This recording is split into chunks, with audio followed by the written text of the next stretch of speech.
Well, protests erupted in Iran today after its stunning admission that it unintentionally shot down a Ukrainian airliner. Hundreds gathered in Tehran to protest the announcement, calling for those responsible to be put on trial. Iran blames its response on, quote, U.S. adventurism.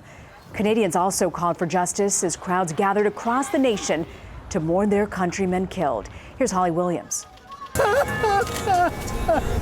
Canada is grief-stricken. 57 of its citizens were lost when Ukrainian Airlines Flight 752 was shot down by Iranian surface-to-air missiles on Wednesday. All 176 people on board were killed in the disaster. They are both gone now, and I'm too scared of life without them. To me, Saeed was a mentor and an older brother, and taught me everything essentially that I know.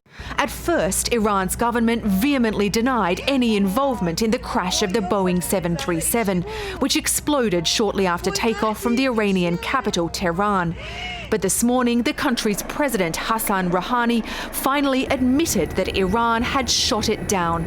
An act of human error, he said, that came hours after Iran fired a barrage of missiles targeting American military forces in Iraq.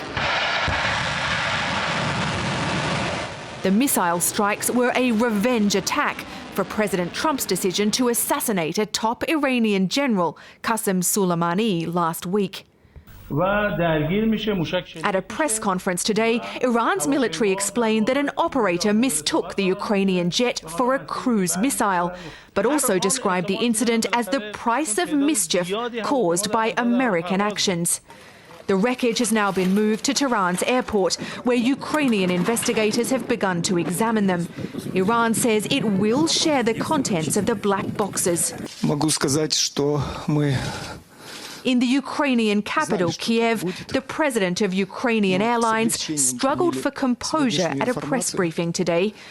We could not hear our plane, he said, describing the moment when the jetliner went silent. Ukraine's President Volodymyr Zelensky demanded payment of compensation and punishment for those responsible today. Canada's Prime Minister Justin Trudeau said his country would not rest until it gets justice and accountability for victims' families. Rena. Holly Williams in Baghdad.